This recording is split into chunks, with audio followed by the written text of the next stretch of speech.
Of you. Last के lecture में हमने डिमिनिशिंग बैलेंस मेथड को कंप्लीट किया था डेप्रिसिएशन में हमारे। अब हमारा नेक्स्ट टॉपिक है डेप्रिसिएशन में change of method. Change in method of depreciation. अगर हमें डेप्रिसिएशन का मेथड चेंज करना हो तो फिर हम कैसे डेप्रिसिएशन चेंज के लिए क्या क्या प्रोविज़न हमारे हैं। पहले आपका डेप्रिसिएशन के ऊपर जो अकाउंटिंग स्टैंडर्ड 6 वो अप्लीकेबल होता था।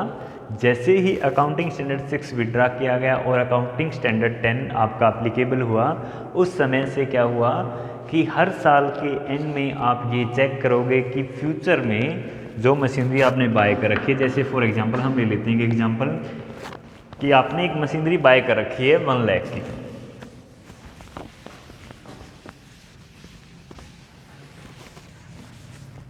आपने एक मशीनरी बाय कर रखी है 1 लाख की और आपने स्टार्ट किया मेथड डेप्रिसिएशन चार्ज करने के लिए रिटर्न डाउन वैल्यू मेथड। आपने इस अकॉर्डिंग डेप्रिसिएशन चार्ज करनी स्टार्ट की। क्लियर है? फर्स्ट ईयर आपने इसके ऊपर डेप्रिसिएशन चार्ज की 10,000 आपकी बनेगी, उसके बाद आपकी वैल्यू रहेगी 90,000 और सेकेंड ईयर की डेप्रिसिएशन आपकी बनेगी 9,000 और थर्ड ईयर की स्टार्टिंग में इसकी जो वैल्यू है वो रहेगी 81,000। अब थर्ड ईयर के एंड में अब क्या होता है, जैसे अकाउंटिंग स्टैंडर्ड एप्लीकेबल हुआ, हमें हर साल के एंड में ये चेक करना होता है कि जो एसेट्स आपके पास है उसके फ्यूचर इकोनॉमी या फ्यूचर जो बेनिफिट हैं वो आपको किस पैटर्न में मिलने वाले हैं। अगर उनके कहीं पैटर्न में चेंज होता है तो आपको डेप्रिसिएशन का मेथड भी चेंज करना होगा। जैसे जैसे आप अपने अकाउंट क्लोज करते हो हर ईयर, वैसे ही आपको ये चेक करना होगा कि इस मशीनरी से फ्यूचर में आपको जो बेनिफिट मिलने वाले हैं उनका पैटर्न क्या है, उसी के अकॉर्डिंग आपको डेप्रिसिएशन का मेथड अडोप्ट करना होगा।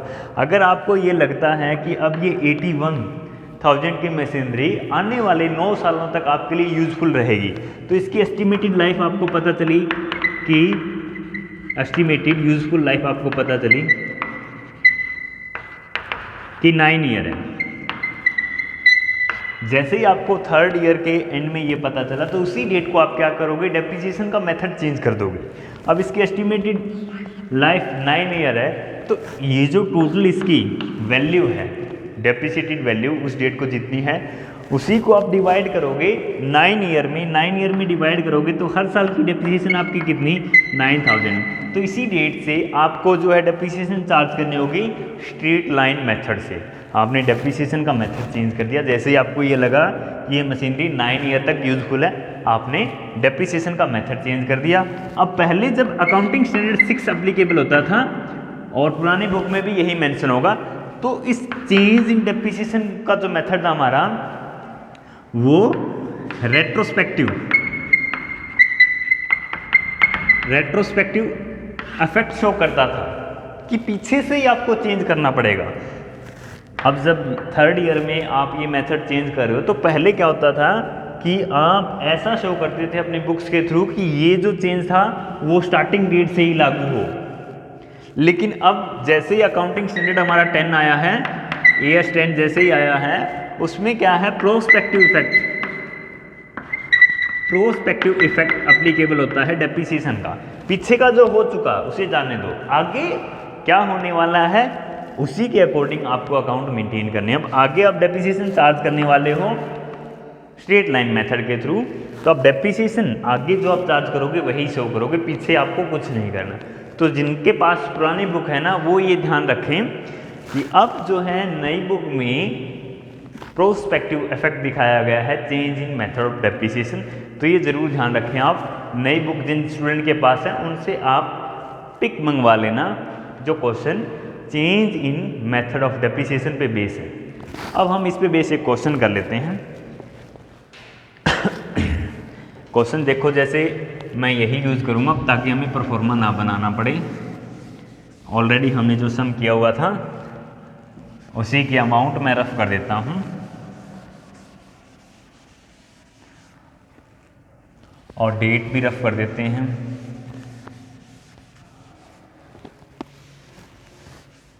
और ये वाला भी रफ कर ही देते हैं ताकि क्वेश्चन में आपको कोई भी मिस अंडरस्टैंडिंग ना हो जब हम क्वेश्चन सॉल्व करें। तो इस पे बेसिक क्वेश्चन हम देखते हैं, एक ही क्वेश्चन हो पाएगा क्योंकि आज पहले से ही लेट है हम। तो जैसे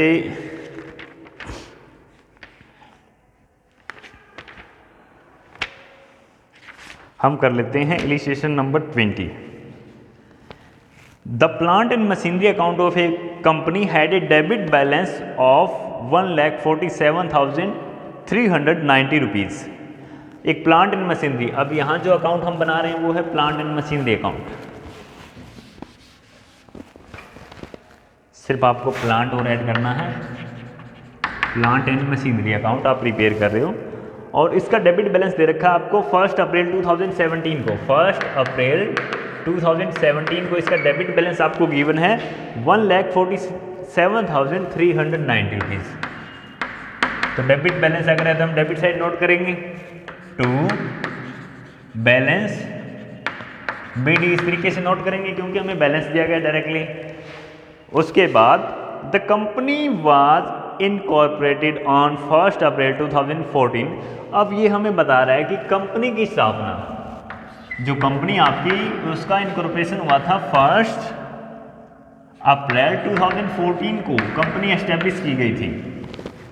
उसके बाद नेक्स्ट लाइन में ये कहता है and has been following the practice of charging full year depreciation 31 March every year. हम डेप्रिसिएशन चार्ज करते हैं 31 मार्च को एवरी ईयर के। उसके बाद ये कहता है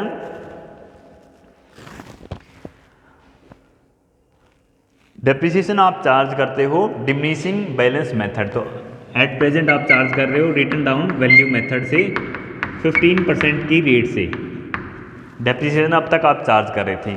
इन 2017-18 में it was however decided to change the method from reducing system to straight line. हमने ये डिसाइड किया कि हम रिड्यूसिंग सिस्टम से स्ट्रेट लाइन पे चले जाएंगे। अब पहले हम written down value method use कर रहे थे, 2017-18 में हमने ये डिसाइड किया कि अब हम यूज करेंगे straight line method. Straight line method अब हम यूज करेंगे 2017-18 से। The rate of depreciation remaining same, rate आपकी वही सेम रहेगी, 15% ही रहने वाली है रेट आपकी। उसके बाद ये कहता है in 2017-18 a new machinery were purchase at a cost of 50,000। 2017 और 18 में हमने एक न्यू मशीनरी भी बाय की है जिसकी वैल्यू है 50,000। इसी ईयर में हमने परचेज की है मशीनरी 50,000। उसके बाद ये कहता है all the other machines were acquired इन 2014-15। बाकी जो हमारी मशीनरी थी वो 2014-15 में हमने बाय की थी। जो भी अदर हमारी मशीनरी थी वो हमने 2014-15 में परचेज की थी। Show the plant and machinery account from 1 April 2014 to 31 March 2018। हमें अकाउंट बनाना है प्लांट एंड मशीनरी का 2014 से लेकर के, 1 अप्रैल 2014 से लेकर के और 31 मार्च 2018 तक। तो ये जो क्वेश्चन है हमारा थोड़ा रिवर्स चलेगा, तो यहाँ से हमें स्टार्ट नहीं करना। ये वाला बैलेंस तो हमें हमारी एडिशनल कैलकुलेशन के लिए चाहिए होगा। तो एट प्रेजेंट हमें जो वैल्यू दी हुई है वो दी हुई है 1/4/2017 को। 1/4/2017 को हमें वैल्यू गिवन है मशीनरी की 1,47,390। ये 1/4/2017 को है। हमने मशीनरी की थी 2014-15 में बाय। हमें डेट दे नहीं रखी कि किस डेट को हमने बाय की, तो हम ये मानेंगे कि ओपनिंग डेट, स्टार्टिंग डेट को ही आपने बाय कर ली थी। अब ये वैल्यू है आपकी 2017 को, या हम कहें 31 मार्च 2017 को भी वैल्यू आपकी यही सेम है। अब आपको कैलकुलेट करनी है वैल्यू, रिवर्स चल के कैलकुलेट आपको करनी है वैल्यू की इसकी वैल्यू क्या थी 1 अप्रैल 2016 को। अब वो आप कैसे निकाल लोगे? ये डेप्रिसिएशन चार्ज करने के बाद की वैल्यू है, आपको निकालनी है डेप्रिसिएशन चार्ज करने से पहले की वैल्यू। तब इसके लिए जैसे मैंने आपको एक फॉर्मूला बताया हुआ है, ये जो वैल्यू है डेप्रिसिएशन चार्ज हो जाने के बाद की वैल्यू, डेप्रिसिएशन की रेट क्या है आपकी 15%। क्लियर है? तो जैसे मैंने बताया, अगर हम माने कि टोटल किसी मशीनरी की वैल्यू है 100% किसी मशीनरी की वैल्यू है, अब उस पर डेप्रिसिएशन हम चार्ज करते हैं 15% की रेट से, तो डेप्रिसिएशन चार्ज हो जाने के बाद वैल्यू कितने की रहेगी 85% की। अब अगर किसी क्वेश्चन में हमें ये गिवन हो कि 85% वैल्यू है, 15% की रेट से हम डेप्रिसिएशन चार्ज करते हैं, अगर हमें ये गिवन है 15% की रेट से हम डेप्रिसिएशन चार्ज करते हैं, इट मीन्स हमें वैल्यू गिवन है 85% की, 100 में से हम लेस कर देंगे क्योंकि डेप्रिसिएशन आपकी लेस होती है। हमें ये निकालना है कि 100% की वैल्यू क्या, तो हम कैसे निकाल लेंगे, इसके लिए एक फॉर्मूला आपको वैल्यू डिवाइड बाय, मैंने जैसे आपको ये बताया था वैल्यू हमारी कितनी है 1,47,390, डिवाइड आपको करना है कितने परसेंट की वैल्यू, ये कितने परसेंट की वैल्यू है, डेप्रिसिएशन चार्ज हो जाने के बाद 85% की वैल्यू है, हमें चाहिए 100% की। इस तरीके से आप कैलकुलेट करोगे तो आपको जो वैल्यू मिलेगी वो वैल्यू मिलेगी आपको 1/4/2016 को जो वैल्यू थी आपकी। आप कैलकुलेट करो तो कैलकुलेट करने पर आंसर आपका आएगा 15 से इसे कैंसिल कर दो, 5 से कर दो, 17 आ गया और यहाँ आ गया 20, 17 से ये कैंसिल कर लो अगर होता है तो, 17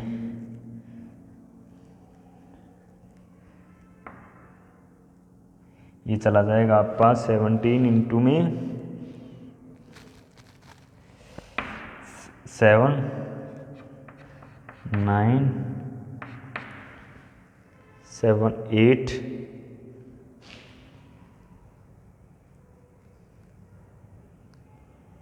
8 पे जाएगा, ये 8 पे चला जाएगा, तो 8 पे जाने के बाद कितना रहेगा बैलेंस आपका, 8 पे अगर चला जाता है तो ये बैलेंस आप कैलकुलेटर की मदद से कैलकुलेट कर लेना, तो ये जो आपका आंसर आएगा यहाँ से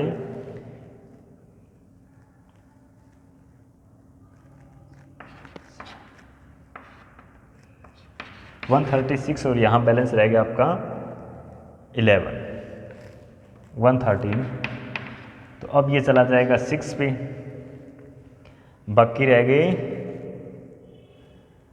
11 और फिर चला जाएगा 7 पे, तो यहाँ से आपका जो आंसर आएगा ये आ जाएगा 1,73,400, ये वैल्यू थी आपकी 1/4/2016 को। क्लियर है? अब इसी तरीके से आपको पता चली वैल्यू 1/4/2016 को आपकी वैल्यू निकल के आई 1,73,400। अब सेम इसी वे में आपको निकालनी है कि ये वैल्यू आपकी है 31/3/2016 को भी हम कह सकते हैं कि यही वैल्यू आपकी। अब आपको कैलकुलेट करनी है इससे प्रीवियस ईयर स्टार्टिंग में क्या थी, 1/4/2015 को वैल्यू क्या थी, 1/4/2015 को वैल्यू क्या थी। तो सेम प्रोसीजर रहेगा। अब ये वैल्यू है आपकी 85% की, आपको चाहिए 100% की, और इसी तरीके से फिर से जो बैलेंस आएगा आपको, फिर से आपको क्या करना होगा, 1/4/2014 की वैल्यू आपको कैलकुलेट करनी होगी। तो पहले ये कैलकुलेट कर लेते हैं सेम उसी वे में। 17 से कैंसिल करना हमें, 1 पे चला गया, 0 2, यह आपका आ जाएगा 0 0 0 4 0 2, 2,04,000 2,04,000 आपकी वैल्यू आ गई 1/4/2015 को, 2,04,000 ये वैल्यू थी आपकी 1/4/2015 को। अब आपको निकालनी है, या हम कहें 31/3/2015 को वैल्यू आपकी ये थी। अब आपको निकालनी है 1/4/2014 को, जब आपने खरीदी है मशीनरी तब ये कितने की थी। तो सेम उसी वे में 2,04,000 इंटू में 100 डिवाइड बाई 85, सेम उसी तरीके से हम कैंसिल करेंगे। 17 पे कैंसिल हो जाएगा, 17 से हम कैंसिल करेंगे 1, यहाँ रहेगा 3 2, अब ये आपका आ जाएगा 2,40,000। दोबारा चेक कर लेना कहीं हम मिस्टेक ना करते हैं कैलकुलेशन में। ज़ीरो, बिल्कुल 2,40,000। तो जब हमने मशीनरी बाय की थी तो वो आपकी थी 2,40,000 की। अब आपको मशीनरी अकाउंट बनाना स्टार्ट करना है। 1 अप्रैल 2014 को आपकी मशीनरी की वैल्यू जब आपने खरीदी तो कितनी थी? हम डेबिट साइड क्या लिखेंगे? To bank account 2,40,000। उसके बाद हमें कुछ नहीं दिया गया कि हमने साल में क्या किया क्या नहीं किया, तो हम डायरेक्टली 31 मार्च 2015 को डेप्रिसिएशन चार्ज करेंगे। तो हम यहाँ लिखेंगे बाय डेप्रिसिएशन अकाउंट। अमाउंट कितना? इसका 15% हमें निकालना है। इसका 15% हम निकाल लेंगे, वो अमाउंट आएगी हमारी 36,000 आएगा। कैलकुलेट करके देखो आप एक बार, 2,40,000 इंटू में 15%, तो जाहिर सी बात है 24 और 12 36,000, बिल्कुल ठीक है, 36,000 आएगा। उसके बाद हमें क्या करना है? टोटल करना है दोनों साइड का, 2,40,000 एंड 2,40,000। अब उसके बाद इसी डेट को हम क्या निकालेंगे? बाय बैलेंस CD, जो कि हमारा रहेगा 2,04,000। अब इसी बैलेंस को हम नेक्स्ट ईयर ले आएंगे, 1 अप्रैल 2015 को, टू बैलेंस BD। अमाउंट हमारा कितना? 2,04,000। अब 31 मार्च को हमें फिर से डेप्रिसिएशन चार्ज करनी है, 31 मार्च 2016 को। तो हम क्रेडिट साइड लिखेंगे 31 मार्च 2016 बाय डेप्रिसिएशन। डेप्रिसिएशन का रेट कितना? 15%, क्योंकि हमें रिटर्न डाउन वैल्यू मेथड से चार्ज करनी है तो इसी वैल्यू पे चार्ज करेंगे। इस वैल्यू का हमें निकालना है 15%, जो कि आपका आएगा 26, ये आपका हो गया 26 में से कम 26,620, 30,400। इसका आप निकाल लोगे 15%, तो 15% आप निकाल लोगे तो 10%, तो इसका रहेगा 20,400 और इसका 5% रहेगा आपका, इसका हाफ, बिल्कुल 30,600। जब हम डेप्रिसिएशन निकाल लेंगे 15%, तो ये आएगा आपका 30,600। अब फिर से हमें क्या करना है? अकाउंट क्लोज करना है। 2,04,000, 2,04,000 हमें बैलेंस निकालना है सेम इसी डेट को, बाय बैलेंस CD।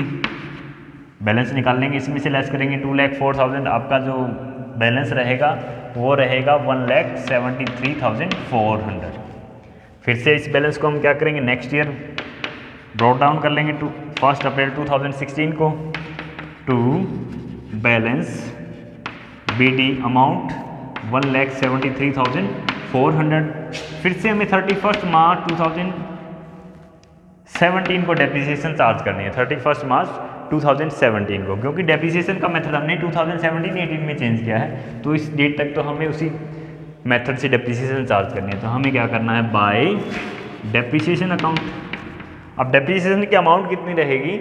इसका हमें निकालना है 15%, तो आप ऐड कर दो, 17,340 में ऐड करोगे इसका हाफ, इसका हाफ रहेगा 28,6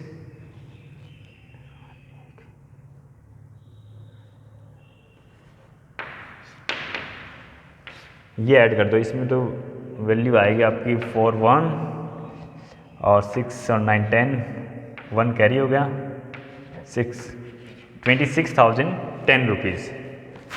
डेप्रिसिएशन की अमाउंट आएगी 26,010 रुपीज़। एक बार क्रॉस चेक जरूर कर लेना आप।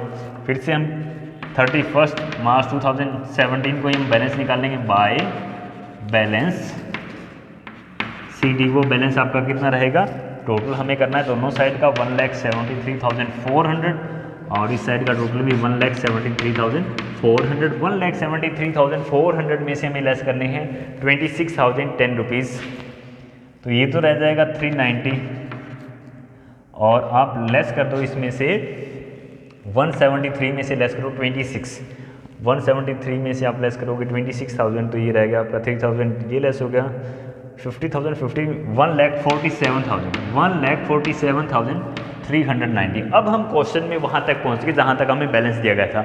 आप क्रॉस चेक करो, अगर आपका बैलेंस यही सेम आ रहा है इट मीन्स अब तक आपका क्वेश्चन बिल्कुल ठीक है जो हमें बुक में दिया गया था। अब इसके बाद 1 अप्रैल 2017 को हमने क्या किया, यही मशीनरी का बैलेंस हम ले आए टू बैलेंस BD, अमाउंट आपका रहेगा वही 1,47,390। अब इस ईयर में हमने देखो क्या किया है, इस ईयर में हमने एक और मशीनरी बाय की है। हमें डेट दे रखी है क्या इस मशीनरी को बाय करने की?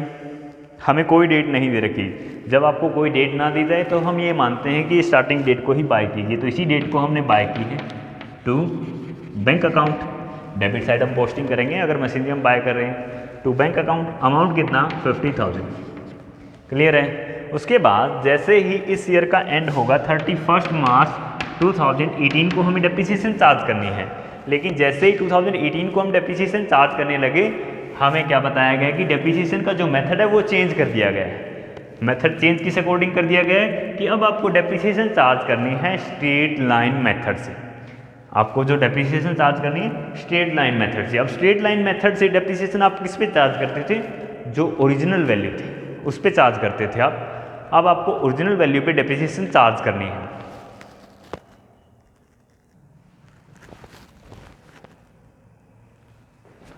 और एक जो ध्यान देने वाली बात जो है, आपको ओरिजिनल कॉस्ट पे तो डेप्रिसिएशन चार्ज करनी है, लेकिन आपको ध्यान क्या रखना है, जैसे मेथड चेंज होगा आपका डेप्रिसिएशन का, तो वैसे तो देखो इन मशीनरी का जो ओरिजिनल वैल्यू थी, ओरिजिनल कॉस्ट क्या थी 2,40,000 थी वैसे तो, अगर हम स्टार्टिंग से बात करें।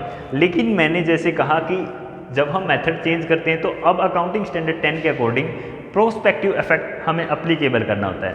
तो हम पीछे जो हो गया उसको ध्यान में नहीं रखेंगे, आगे क्या होने वाला है हम वो ध्यान में रखेंगे। तो इसी पॉइंट ऑफ व्यू से अब जो ओरिजिनल कॉस्ट हमें लेनी है, एट प्रेजेंट जितनी हमारे पास मशीनरी है उसकी जो स्टार्टिंग वैल्यू थी, ये वाली वैल्यू ही आपकी ट्रीट होगी ओरिजिनल कॉस्ट के रूप में। अब फ्यूचर में आप इसी वैल्यू पे डेप्रिसिएशन चार्ज करोगे, न कि डेप्रिसिएटेड वैल्यू पे या रिटन डाउन वैल्यू पे।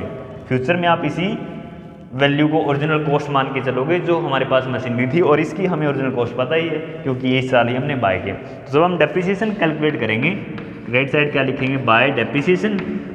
अमाउंट हमें अलग अलग कैलकुलेट करना होगा, इसका 15% हमें कैलकुलेट करना है और इसका भी 15%। तो मैं यहाँ लिख देता हूँ फर्स्ट और सेकंड। सेकंड का तो डायरेक्टली हमें पता चल जाएगा, 50% हम निकाल लेंगे तो ये आ जाएगा 7,500, क्योंकि 10% 5,000 और 5% 2,500, दोनों का ऐड किया हमने 7,500। अब हमें कैलकुलेट करना है इस वैल्यू का 15%। इस वैल्यू का 15% आप कैलकुलेट करोगे 1,47,390 का अगर आप 10% कैलकुलेट करोगे तो वैल्यू ये आएगी। अब इसका हाफ इसमें ऐड कर दो, 7, 3, 6, 8.5, ये वाली वैल्यू आपको इसमें ऐड करनी है। तो जब आप ऐड करोगे ये वैल्यू आपकी आ जाएगी 7, 1 कैरी होगा, 0, 1 कैरी हो गया, 1 फिर से कैरी हो गया, 2, 22,107.5, ये वैल्यू आपकी आती है इस पर डेप्रिसिएशन। तो इस पर आप अपनी डेप्रिसिएशन चार्ज करनी है 22,107.5 और ये 7,500। टोटल मिला के डेप्रिसिएशन हमारी कितनी हुई 29,607.5 रुपीज़। आप चाहो तो पॉइंट को एक्सक्लूड भी कर सकते हो, इसको 8 बना सकते हो, तो वो आपका हो सकता है डिफरेंस आए। जैसे हम चेक कर लेते हैं क्रॉस चेक बुक में क्या दे रखा है इसे, इसको अप्रोक्सीमेट करके इसने 9 ले रखा है। कैलकुलेशन में कैलकुलेटर की मदद से कैलकुलेट करेंगे तो हो सकता है हमारा जो कैलकुलेशन है वो कुछ हो रहा है, तो ये 8.5 भी आ सकता है।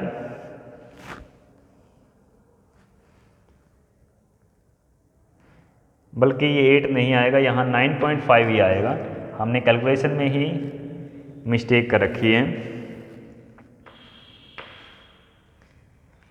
तो यहाँ 8.5 आएगा, कैलकुलेशन हमारी मिस्टेक थी, तो 8.5 को हमने अप्रोक्सीमेट करके 9 लिया है, तो इसको हम 9 रखना है, कैलकुलेशन मिस्टेक थी हमारी। तो ये डेप्रिसिएशन होगी आपकी। अब आपको क्या करना है, टोटल करना है। टोटल आप करोगे इस साइड का टोटल कितना, इसमें 50,000 आप ऐड कर दो, 1,97,390, 1,97,390। अब इसमें से ये वाली वैल्यू आप लेस कर दो, तो यहाँ जो आपका रहेगा वो रहेगा बाय बैलेंस CD। अब बाय बैलेंस CD कितना रहेगा, आप इसमें से लेस कर दो 29,609। मैं यहाँ डायरेक्टली लेस कर रहा हूँ, आपको अलग अलग लेस करके दिखा देना है कि इन दोनों में से आप लेस करोगे तो फर्स्ट मशीनरी का बैलेंस कितना रहेगा, सेकंड का कितना रहेगा। जैसे फर्स्ट और सेकंड आपको यहाँ लिखना है। फर्स्ट का सेकंड का तो रहने वाला है आपका 42,500, क्योंकि इसमें से 7,500 हमने डेप्रिसिएशन की लेस की, और इसका रहने वाला आपका 22,109 हमें लेस करने हैं। तो 22,000 इसमें से लेस करेंगे तो ये रहेगा आपका 1,25,000, और यहाँ 190 में से हमें लेस करने, 390 में से हमें लेस करने हैं 109, तो ये रहेगा 290 में से हमने 9 लेस किए, तो ये आपका आ गया 281। ये आपका बैलेंस रह जाएगा। इन दोनों को ऐड करके हमें यहाँ लिखना है, ये आपका आएगा 167,781। ये बैलेंस रह जाएगा आपका मशीनरी का। इस तरीके से आपको अकाउंट प्रिपेयर करना है। तो हमारा जो चेंज था, बेसिक चेंज वो यहीं से था। इस ईयर हमें डेप्रिसिएशन जो चार्ज करनी थी वो हमें चार्ज करनी थी स्ट्रेट लाइन मेथड के थ्रू। इन फ्यूचर अगले साल जब हम डेप्रिसिएशन चार्ज करेंगे तो हमें इसी वैल्यू पे चार्ज करनी है, न कि इस वैल्यू पे, न कि इस वैल्यू पे। इस वैल्यू पे और इस वैल्यू पे हमें चार्ज करनी है, ये ध्यान रखना है। बस इसी तरीके के क्वेश्चन है, आप सोल्व कर लेना। अगर कोई प्रॉब्लम आए